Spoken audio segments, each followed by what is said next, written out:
Hello everyone, welcome to paramedical Vigyan. आज का हमारा लेक्चर है इन्फेक्शन के ऊपर।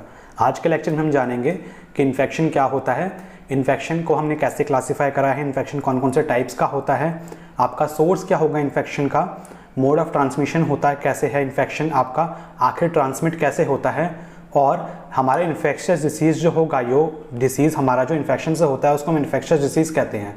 तो वो जो डिसीज़ होगा वो आपका कितने टाइप के होते हैं उनको हम देखेंगे। साथ ही साथ हम बहुत सारे इंपॉर्टेंट चीज़ के बारे में जानेंगे, जैसे कि हमारा कैरियर क्या होता है, हमारा होस्ट क्या होता है, आपका कैरियर के कितने टाइप्स होते हैं, आपका इंक्यूबेशन पीरियड क्या होता है। तो काफ़ी सारी चीज़ें, बहुत जो छोटी छोटी चीज़ें होती हैं जो कि आपको बाद में बहुत ज़्यादा काम आएंगी, उसको हम आज के लेक्चर में जानेंगे।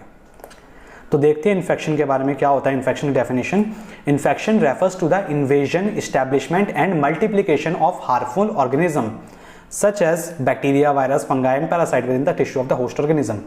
इन्फेक्शन क्या है? Invasion, establishment and multiplication. Invasion मतलब कोई माइक्रो ऑर्गेनिज्म है, ये आपका बैक्टीरिया, वायरस, फंगाई कुछ भी हो सकता है। माइक्रो ऑर्गेनिज्म आपकी बॉडी में आएगा, इन्वेड करेगा, अटैक करेगा, अपने आप को इस्टेब्लिश करेगा, रहेगा और मल्टीप्लाई करेगा, जनन करेगा, रिप्रोडक्शन करेगा। ठीक है, जिससे क्या कर रहा है? वो डिसीज कॉज कर रहा है। अब ये कहाँ पे कर सकता है? हमारे होस्ट के अंदर, होस्ट की बॉडी के अंदर, उसके सेल के अंदर कर सकता है, ऑर्गन के अंदर कर सकता है, टिश्यू के अंदर कर सकता है, बॉडी में कहीं पे भी कर सकता है, हो सकता है पूरी बॉडी में भी कर दे। ठीक है, तो उसको हम क्या बोलते हैं? इन्फेक्शन बोलते हैं। अब जो हमारा आपका माइक्रो ऑर्गेनिज्म है और ये जो हमारा होस्ट है, इनके बीच में जो रिलेशनशिप होता है, इस रिलेशनशिप के बेसिस पे हमने माइक्रो ऑर्गेनिज्म को दो पार्ट्स में क्लासीफाई कर रखा है। कौन कौन से दो पार्ट्स हैं वो? पहला है हमारा सैप्रोफाइट और दूसरा क्या है? पैरासाइट। सैप्रोफाइट वो माइक्रोनिज्म होते हैं जो कि फ्री लिविंग होते हैं, फ्रीली लिविंग होते हैं, उनको होस्ट की जरूरत नहीं पड़ती है, वो डेड और डिकेइंग ऑर्गेनिक मैटर पे भी अपना जीवन जी लेते हैं, वो होते हैं सैप्रोफाइट। दूसरा आता है क्या? पैरासाइट। पैरासाइट वो माइक्रोनिज्म होते हैं जो कि इस्टेब्लिश करते हैं अपने आप को और मल्टीप्लाई करते हैं होस्ट के अंदर, कि होस्ट के अंदर जाएंगे और रिप्रोडक्शन करेंगे, मल्टीप्लाई करेंगे। वो क्या होंगे? हमारे पैरासाइट्स होंगे। ओके, अब ये जो पैरासाइट्स हैं वो भी हमारे दो टाइप के होते हैं। पहला कौन सा होता है? आपका पैथोजन, और दूसरा कौन सा होता है? Common cells. Common cell, common मतलब बहुत ज़्यादा हमारी बॉडी में कॉमन है। पैथोजन क्या होगा? Disease causing agent. देखिए, पैथोजन क्या होता है? Microorganism that are capable of producing disease in the host, जो कि डिसीज कॉज कर पाए, उसको हम क्या बोलेंगे? पैथोजन बोलेंगे। और कॉमन सेल क्या होता है? कॉमन सेल मतलब कॉमन, ये हमारी बॉडी में आपका इजीली रहेगा लेकिन हमको डिसीज कॉज नहीं करेगा, हमारी बॉडी को, होस्ट की बॉडी को कोई भी डैमेज कॉज नहीं करता है। ये इसको क्या बोलते हैं? हम कॉमन सेल बोलते हैं। हमारी बॉडी में नॉर्मली ये प्रेजेंट रहता है। ओके, आपका ये माइक्रोनिज्म। लेकिन कुछ कंडीशंस में, कुछ सर्कमस्टांसेस में, जैसे कि आपका कभी नोट करने वाली बात यह है कि कभी अगर होस्ट की रेजिस्टेंस लो हो गई किसी इन्फेक्शन की वजह से, कोई बीमारी की वजह से, अगर होस्ट का रेजिस्टेंस जो है, इम्यूनिटी जो है, वो आपकी डाउन पड़ गई, तो ये कॉमन सेल आपका फैकल्टेटिव पैथोजन बन सकता है या फिर अपॉर्चुनिस्टिक पैथोजन बन सकता है। ओके, तो ये आपको याद रखने वाली बात ये है कि ये फैकल्टेटिव पैथोजन आपका बन सकता है। ओके, कब बन सकता है? जब होस्ट की रेजिस्टेंस क्या होगी? कम हो जाएगी। ठीक, अब इसके बाद हम देखते हैं क्लासिफिकेशन ऑफ इन्फेक्शन। हमारा जो इन्फेक्शन है उसको हमने कैसे कैसे क्लासीफाई कर रखा है। तो इन्फेक्शन देखिए काफ़ी अलग अलग टाइप से हमने क्लासीफाई कर रखा है, जैसे कि हमारा प्राइमरी इन्फेक्शन हो गया, री इन्फेक्शन हो गया, secondary infection, focal infection, cross infection, nosocomial infection और आइट्रोजेनिक इन्फेक्शन। ये आपके अलग अलग टाइप के इन्फेक्शंस होते हैं। आइए इनको देखते हैं। प्राइमरी इन्फेक्शन देखिए क्या होता है। Initial infection with a parasite in a host. सबसे पहला इन्फेक्शन अगर कोई पैरासाइट एक होस्ट के अंदर कर रहा है तो उसको हम क्या बोलेंगे? Primary infection. जैसे कि सपोज करिए मैं हूं, मेरे को आज तक कभी मलेरिया नहीं हुआ, तो मलेरिया का पैरासाइट अगर पहली बार मेरे को अगर होगा, अगर मेरी बॉडी में जाएगा, या फिर कोई ऑर्गेनिज्म ऐसा है जो मेरी बॉडी में आज तक कभी नहीं गया, कभी उसने इन्फेक्शन कॉज नहीं किया, पहली बार जब इन्फेक्शन कॉज करता है उसको हम क्या बोलते हैं? प्राइमरी इन्फेक्शन, कि उसका मेरे को इन्फेक्शन पहली बार हुआ है, प्राइमरी इन्फेक्शन पहला। री इन्फेक्शन देखिए क्या होता है। अब मेरे को प्राइमरी इन्फेक्शन हुआ था कभी, अब मैंने दवाई ली, डॉक्टर के पास गया, दवाई खाई, मैं ठीक हो गया बिल्कुल, लेकिन कुछ टाइम बाद क्या हुआ? वो organism subsequent infection by the same parasite in the host, जिसने मेरे को पहले इन्फेक्शन कॉज कर रखा है। ठीक है, जैसा सपोज करो मेरे को मलेरिया 2 महीने 3 महीने पहले हुआ था और फिर ये 2-3 महीने बाद मेरे को मलेरिया दोबारा हो गया। ठीक, तो वो क्या हो गया? हमारा री इन्फेक्शन, इन्फेक्शन दोबारा हो गया। री मतलब दोबारा। अब आते हैं हम नेक्स्ट टर्म पे, secondary infection. When a new parasite set up an infection in a host whose resistance is lowered by pre existing infectious disease. देखिए इसमें क्या होगा कि एक नया पैरासाइट ने इन्फेक्शन कॉज कर दिया जब होस्ट की रेजिस्टेंस, उसकी इम्यूनिटी कम थी किसी और इन्फेक्शियस डिसीज के वजह से। ठीक है, जैसे कि मुझे टाइफाइड था तो टाइफाइड की वजह से मेरी इम्यूनिटी डाउन पड़ी हुई थी बहुत ज़्यादा, और मेरे को बाद में कोई एक और दूसरा इन्फेक्शन हो गया। ठीक है, तो वो क्या बोलेंगे, दूसरा जो इन्फेक्शन होगा उसको क्या बोलेंगे हम, सेकेंडरी इन्फेक्शन। ओके, फिर नेक्स्ट आता है इसके बाद हमारा फोकल। फोकल मतलब लोकल। ठीक है, एक पर्टिकुलर एक जगह पे। Infection is limited to the specific part of the body, किसी एक पार्ट पे ही होगा सिर्फ इन्फेक्शन। टॉन्सिल भी हो सकता है या फिर किसी पर्टिकुलर ग्लैंड पे हो सकता है। ठीक है, फिर नेक्स्ट आता है इसके बाद cross infection. Cross, criss cross जैसे होता है ना, वैसे cross infection. When a patient already suffer from a disease, मेरे को ऑलरेडी कोई बीमारी है, a new infection is set up from another host or any other external source, और उसके बाद एक नया इन्फेक्शन और आ गया मेरे को किसी और होस्ट की वजह से। ठीक है, या फिर किसी और तरीके से, तो उसको हम क्या बोलेंगे, क्रॉस इन्फेक्शन बोलते हैं। ठीक है, तो क्रॉस और सेकेंडरी में अलग अलग फर्क है, दोनों अलग अलग हैं, सेम नहीं है। ठीक है, उसके बाद आता है हमारा नोजोकोमियल इन्फेक्शन। नोजोकोमियल इन्फेक्शन देखिए क्या होता है, cross infection occurring in hospital. वो इन्फेक्शन जो कि आपको हॉस्पिटल से होता है। हॉस्पिटल में सबसे ज्यादा कॉमन इन्फेक्शन हमारा कौन सा होता है, यूटीआई। दूसरे नंबर पे कौन सा होता है, रेस्पिरेटरी इन्फेक्शन जो होता है। ये दो टाइप के जो इन्फेक्शन होते हैं ना, वो बहुत ज्यादा most common hospital acquired infection होते हैं, उनको हम क्या बोलते हैं, नोजोकोमियल इन्फेक्शन भी कहते हैं। ठीक है, फिर नेक्स्ट इसके बाद आता है हमारा आइट्रोजेनिक इन्फेक्शन। आइट्रोजेनिक इन्फेक्शन देखिए क्या होता है, फिजिशियन इंड्यूस्ड इन्फेक्शन भी बोलते हैं इसको हम, रिजल्टिंग फ्रॉम इन्वेस्टिगेटिव थेरेप्यूटिक और एनी अदर प्रोसीजर्स। तो किसी फिजिशियन ने आपको ट्रीट करा, उस ट्रीटमेंट के दौरान कोई हो सकता है उसने निडल जो लगाई हुई है वो स्टेराइल ना हो, कैथेटर लगाया हो, उसके दौरान आपको इन्फेक्शन कॉज हो गया हो, तो उसको हम क्या बोलते हैं, आइट्रोजेनिक इन्फेक्शन बोलते हैं। ठीक है, तो ये सारे हमारे मोस्ट कॉमन इन्फेक्शंस होते हैं। अब हम बात करते हैं classification of infection on the basis of source. हमारा जो सोर्स है, मेन जो सोर्स है, उसके बेसिस पे हम इन्फेक्शन को हमने कैसे कैसे क्लासिफाई कर रखा है। इसमें देखिए दो आते हैं, कौन कौन से आते हैं, पहला आता है एंडोजीनस और दूसरा आता है एक्सोजीनस। एंडो मतलब इनसाइड, एक्सो मतलब बाहरी।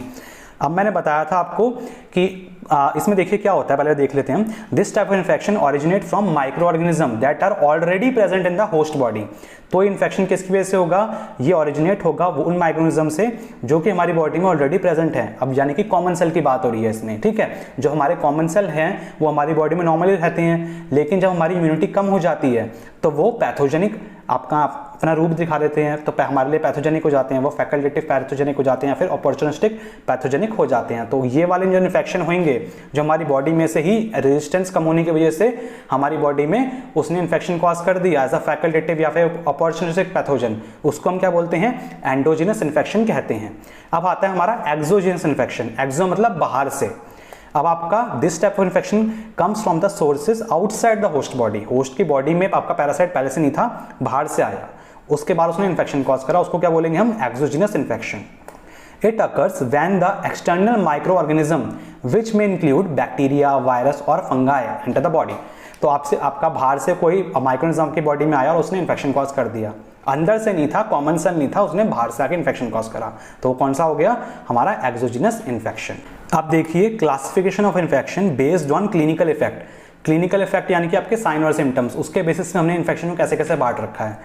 इसमें तीन आते हैं हमारे, इनएपरेंट इन्फेक्शन, अटिपिकल इन्फेक्शन और लेटेंट इन्फेक्शन। इनएपरेंट इन्फेक्शन क्या होगा, जो एपरेंट नहीं होता, मतलब कि जो दिखता नहीं है, यानी कि जिसके साइन और सिम्टम्स हमको विजिबल नहीं होंगे।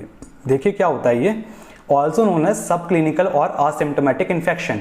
तो आपको नाम से समझ में आ रहा है, असिम्टोमेटिक मतलब कि जिसका कोई सिम्टम ना दिखे, साइन और सिम्टम ना दिखे, ऐसे इन्फेक्शन का बोलते हैं हम इनएपरेंट इन्फेक्शन बोलते हैं।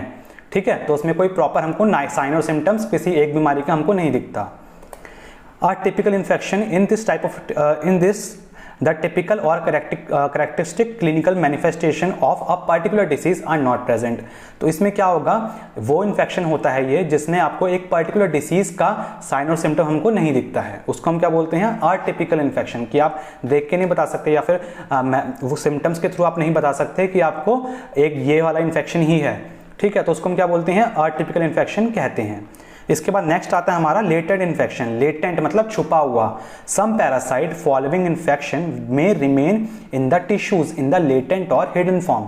कुछ पैरासाइट जो होते हैं वो आपके टिश्यूज में रह जाते हैं लेटेंट फॉर्म में, हिडन फॉर्म में, कुछ छुप जाते हैं, ठीक है, और बाद में कुछ समय बाद, सालों बाद आपको इन्फेक्शन कॉज करते हैं जब होस्ट की रेजिस्टेंस कम हो जाती है, तो उसको हम क्या बोलते हैं, लेटेंट इन्फेक्शन कहते हैं, ठीक है। लेटेंट वर्ड याद रखना, छुपे हुए। आपका माइक्रोनिज्म था, आपके होस्ट की बॉडी के अंदर जाके छुप गया, टिश्यू के अंदर जाके छुप गया, जब टिश्यू का इम्यून सिस्टम डाउन हुआ तो वो निकल के बाहर आया और उसने इन्फेक्शन कॉज कर दिया। अब हम देखते हैं सोर्स ऑफ इन्फेक्शन। इन्फेक्शन के हमारे कौन कौन से सोर्सेज होते हैं, हमारी बॉडी में इन्फेक्शन कहाँ से आता है। सबसे कॉमन सोर्स है हमारा मोस्ट पॉपुलर ह्यूमन। एक इंसान ही दूसरे इंसान को इन्फेक्शन कॉज करता है, सबसे कॉमन है। अब देखिए क्या होगा, इसमें मेन टर्म आती है हमारी कैरियर। कैरियर क्या होता है, एक ऐसा पर्सन जो इसके अंदर आपका पैथोजेनिक माइक्रो ऑर्गेनिज्म है, लेकिन वो उसको कोई डिसीज कॉज नहीं कर रहा। यानी कि मेरी बॉडी में कोई पैथोजन आ गया, कोई माइक्रो ऑर्गेनिज्म आ गया और मेरे को वो डिसीज कॉज नहीं कर रहा है, लेकिन मैं किसी और बंदे से जब मिलूंगा या किसी और पर्सन से जब मिलूंगा तो मैं वो जो मेरे थ्रू एक कैरियर बन गया, मैं एक कैरियर बन गया, तो मेरे थ्रू वो किसी और पेशेंट की बॉडी में इन्फेक्शन कॉज कर सकता है। तो मैं उसके लिए क्या हो गया, पैथोजन के लिए कैरियर हो गया, ठीक है। जैसे कैरी बैग होता है ना, ऐसे कैरियर हो गया, ठीक है। तो मैं बस उसको लेके जा रहा हूँ, जैसे साइकिल के पीछे कैरियर नहीं होता है, तो कैरियर बन गया, ठीक है। अब जो कैरियर होते हैं वो भी आपके काफी सारे अलग अलग टाइप के होते हैं। देखिए कौन कौन से टाइप के होते हैं कैरियर। कैरियर आपका सबसे पहला कैरियर आता है हेल्दी कैरियर, फिर आता है convalescent carrier, temporary carrier, chronic carrier, contact carrier और पैराडॉक्सिकल कैरियर। इनको बारे में एक एक करके जानते हैं। हेल्दी कैरियर देखिए क्या होता है, one who harbour the pathogen but never suffered from the disease caused by the pathogen. यानी कि मेरी बॉडी में कोई पैथोजन आया, लेकिन उस पैथोजन ने कभी भी मेरे को वो डिसीज कॉज नहीं किया जो उस पैथोजन की वजह से मेरे को हो सकता था, ठीक है। तो मैं क्या हूँ, उसके लिए हेल्दी कैरियर हूँ, मैं हेल्दी कैरियर हूँ। फिर कॉन्वेल्सेंट कैरियर क्या होता है, one who has recovered from the disease and continues to harbour the pathogen in his body. यानी कि मेरी बॉडी में कोई पैथोजन आया और पैथोजन आने के बाद उसने मेरे को बीमारी कॉज करी, बीमारी से मैं रिकवर हो गया और वो पैथोजन मेरे अंदर रहने लग गया, ठीक है। तो मैं उसके लिए क्या हूँ, कॉन्वेल्सेंट कैरियर। तो क्या कहलाएंगे, मैं अपने आप को क्या बोलूँगा, कॉन्वेल्सेंट कैरियर। फिर आता है हमारा टेम्परेरी कैरियर। टेम्परेरी कैरियर देखिए क्या होता है, harbour the pathogen in his body less than 6 month. यानी कि आपका जो पैथोजन है एक कैरियर के अंदर 6 महीने से अगर कम टाइम पे रहेगा तो उसको हम क्या बोलते हैं, टेम्परेरी कैरियर बोलते हैं। और क्रॉनिक कैरियर क्या होता है, a person who harbour the pathogen in his body last for several years, जो कि सालों तक अपनी बॉडी में अगर रखता है उस पैथोजन को, तो उसको हम क्या बोलते हैं, आपका chronic carrier. And sometimes even for the rest of the life, ठीक है। तो हो सकता है पूरी जिंदगी भी उसकी बॉडी में रहे वो पैथोजन, तो उसको क्या बोलते हैं, हम क्रॉनिक कैरियर कहते हैं। नेक्स्ट इसके बाद आता है हमारा contact carrier. A person who acquired the pathogen from a patient. तो किसी पेशेंट से आपकी बॉडी में आ गया, कोई पेशेंट है, आपका कोई पेशेंट है, उसको बीमारी हो रखी है, उसकी बॉडी में कोई पैथोजन है, वो पेशेंट को डिसीज कॉज कर रखा है उस पैथोजन ने, लेकिन जब आपकी बॉडी में आया तो आपको डिसीज कॉज नहीं कर रहा, क्योंकि कैरियर तो डिसीज कॉज करता ही नहीं उसके अंदर, ठीक है। तो कैरियर है आपकी बॉडी में, लेकिन वो डिसीज कॉज नहीं कर रहा, तो वो क्या हो गया हमारा कॉन्टैक्ट कैरियर। फिर आ गया हमारा paradoxical carrier. A carrier who acquired the pathogen from another carrier, ठीक है। जैसे कि कोई कैरियर था, कोई पैथोजन था, वो एक पेशेंट की बॉडी में गया, कोई पर्सन की बॉडी में गया, उसमें इसने इन्फेक्शन कॉज नहीं किया, तो उसके लिए वो प्राइमरी कैरियर हो गया, सबसे पहला कैरियर हो गया। फिर उसके बाद मेरे पास आ गया वो पैथोजन, ठीक है, मेरे अंदर भी उसने इन्फेक्शन कॉज नहीं कर पाया वो, तो वो मेरे लिए, मैं उसके लिए क्या हो गया, पैराडॉक्सिकल कैरियर हो गया, ठीक है। तो वो क्या हो गया, paradoxical carrier. A carrier who acquired the pathogen from another carrier, ठीक। कैरियर समझ में आ गया। अब इसके बाद हम देखते हैं सोर्स ऑफ इन्फेक्शन में सेकंड सोर्स क्या होगा हमारा, एनिमल। एनिमल में देखिए, एनिमल क्या होता है ना, ये एनिमल्स जो होते हैं वो भी आपका बहुत ज़्यादा सोर्स ऑफ इन्फेक्शन की तरह काम करते हैं। इसमें टर्म आती है हमारी zoonosis. Disease transmitted from animals to human beings are called zoonosis, ठीक है। तो वो डिसीज जो कि आपका एक एनिमल से ह्यूमंस में होती है उसको हम क्या बोलते हैं, जूनोसिस बोलते हैं, याद रखिएगा।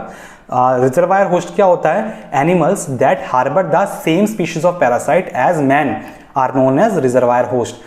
कि वो एनिमल्स, एक कोई पैरासाइट है वो आपका एनिमल में भी पाया जाएगा और वो आपका ह्यूमन में भी इन्फेक्शन कॉज करेगा, तो वो एनिमल जो होगा उसके लिए क्या होगा, रिजर्वायर होस्ट होगा, ठीक है।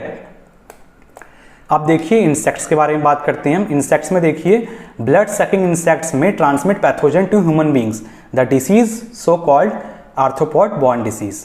तो देखिए क्या होता है कि ना आपका जो इंसेक्ट्स होते हैं वो भी आपका इन्फेक्शन कॉज करते हैं, आपका ट्रांसमिट करते हैं पैथोजन को ह्यूमन बींग्स में, और उनसे जो होने वाले डिसीज होते हैं उसको क्या बोलते हैं, आर्थ्रोपॉड बॉर्न डिसीज कहते हैं।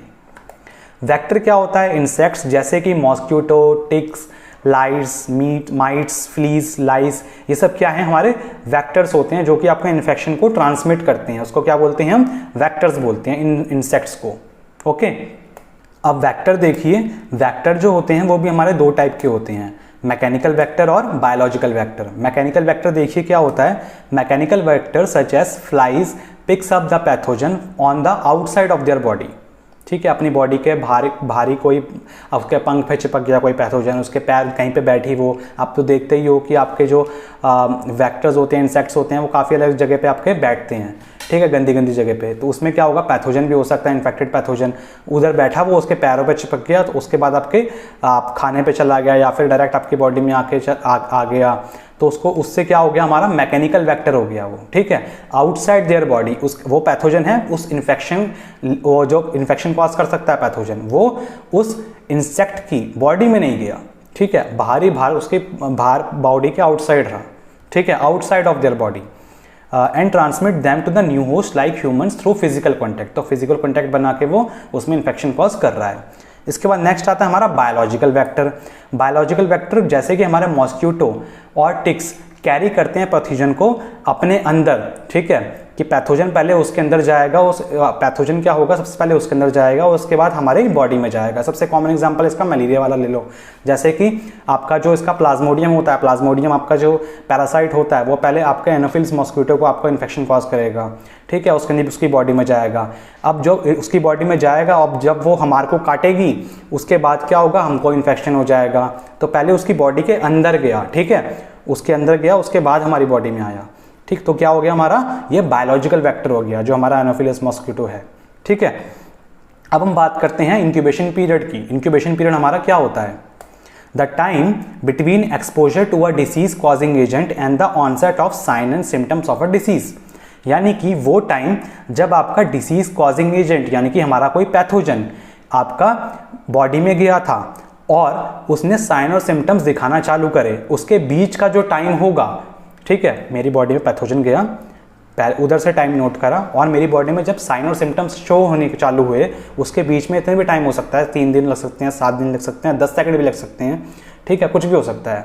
ठीक है, तो आपकी बॉडी में जितना बीच में टाइम होगा ना साइन और सिम्टम्स दिखाने का, उसको क्या बोलते हैं हम, इंक्यूबेशन पीरियड बोलते हैं। फिर आता है हमारा extrinsic incubation period. Extrinsic incubation period देखिए क्या होता है, the interval between the time of entry of the pathogen into the vector and the vector become infective. अब ये किसकी बात हो रही है, हमारे वेक्टर की बात हो रही है, कि वो टाइम जब आपका पैथोजन एक वेक्टर के अंदर, एक इंसेक्ट के अंदर आपका गया, और आपका इंसेक्ट कब उसको इन्फेक्टिव हुआ वो, कि वो दूसरे अब किसी आपके होस्ट को काटेगा या उसकी बॉडी में जाएगा तो इन्फेक्शन कॉज कर देगा। तो उसको इन्फेक्टिव होने के बीच में जो टाइम लगा उसको क्या बोलते हैं हम, एक्सट्रिंसिक इंक्यूबेशन पीरियड कहते हैं। ओके, अब हम बात करते हैं सोर्स ऑफ इन्फेक्शन में हमारा सॉइल के बारे में, वाटर के बारे में और फूड के बारे में। देखिए सॉइल क्या होता है ना, सॉइल में भी आपका बहुत सारे आपके ऐसा सोर्स काम करता है इन्फेक्शन का। इनको हम एक एक करके बांट लेते हैं, पहले ना बीच में लाइन खींच लेते हैं, बट जाते हैं, अच्छे से समझ में आ जाएगा। तो स्पोर्स ऑफ टेटनस बैसिलाई, ये आपका सॉइल्स में प्रेजेंट रहते हैं, इससे आपको इन्फेक्शन हो सकता है। फंगाई जैसे कि आपका हिस्टोप्लाज्मा कैप्सुलेटम, नोकार्डिया, एस्ट्रॉइड्स, ये सारी स्पीशीज होती हैं जो कि आपकी इन्फेक्शन कॉज कर सकती हैं, सॉइल में प्रेजेंट होती हैं। साथ से आपका पैरासाइट जो कि hook warm, round warm, tape warm, ये सब आपके किस में पाए जाते हैं, ज़्यादातर सॉइल में पाए जाते हैं। वाटर की हम बात करें तो सबसे कॉमन है आपका पैथोजेनिक माइक्रोनिज्म, आपका जैसे कि कॉलरा, विब्रियो हो गया, इन्फेक्टिव हेपेटाइटिस वायरस हो गया, आपका पानी में प्रेजेंट होते हैं, कंटामिनेटेड पानी में, तो उससे आपको इन्फेक्शन कॉज हो सकता है। प्रेजेंस ऑफ एक्वेटिक वेक्टर्स, जैसे कि एग्जांपल आपका हो गया साइक्लॉप्स इन गिनिया वॉर्म इन्फेक्शन, तो इसमें क्या हो सकता है आपका एक्वेटिक वेक्टर्स कहते हैं उनको, एक्वेटिक मतलब पानी वाले वेक्टर्स। ठीक है, तो उससे आपको क्या हो सकता है, इन्फेक्शन हो सकता है। फिर इसके बाद नेक्स्ट हम देखते हैं फूड के बारे में, आपका external contamination, food poisoning by staphylococcus. तो एक्सटर्नल कंटेमिनेशन हो सकता है इसमें, जैसे कि सबसे कॉमन एग्जांपल है इसमें फूड पॉइजनिंग जो कि स्टेफाइलोकोकस स्पीशीज करती है। Pre existing infection in meat और एनी अदर एनिमल प्रोडक्ट, कि यानी कि आपका कॉमन एग्जांपल है इसमें साल्मोनेलोसिस। मतलब कि क्या हो गया इसमें ना कि आपका कोई पैरासाइट है, कोई भी आपका माइक्रोनिज्म है, आपने जो मीट खाया उसके अंदर ऑलरेडी वो पैरासाइट था, अब आपने उसको खा लिया, ठीक है, उसकी बॉडी को खा लिया, ठीक है, मांस ही खाते हैं ना उसमें तो नॉनवेज में हम, तो उसकी बॉडी से आपने जब नॉनवेज खाया तो नॉनवेज खाने के बाद आपकी बॉडी में भी चला गया वो, तो उसको क्या हो गया, कॉन्टेमिनेटेड फूड की वजह से या फिर एनिमल प्रोडक्ट्स की वजह से आपको ये इन्फेक्शन कॉज हो सकता है। ठीक है, सोर्स ऑफ इन्फेक्शन हमारा खत्म हो गया। अब हम देखते हैं method of transmission of infection कि हमारा ट्रांसमिट कैसे होता है। इसमें देखिए सबसे कॉमन है हमारा कॉन्टैक्ट से, डायरेक्ट कॉन्टैक्ट, इनडायरेक्ट कॉन्टैक्ट करके, इनहेलेशन करके, रेस्पिरेटरी ड्रॉपलेट्स के थ्रू। आपका कॉमन एग्जांपल इसमें बीमारी का हो गया, इन्फ्लुएंजा हो गया, ट्यूबरक्लोसिस हो गया, कॉमन है। ठीक है, इंजेक्शन हो गया, कुछ खाने से कॉन्टेमिनेटेड फूड और वाटर की वजह से आपको हो सकता है।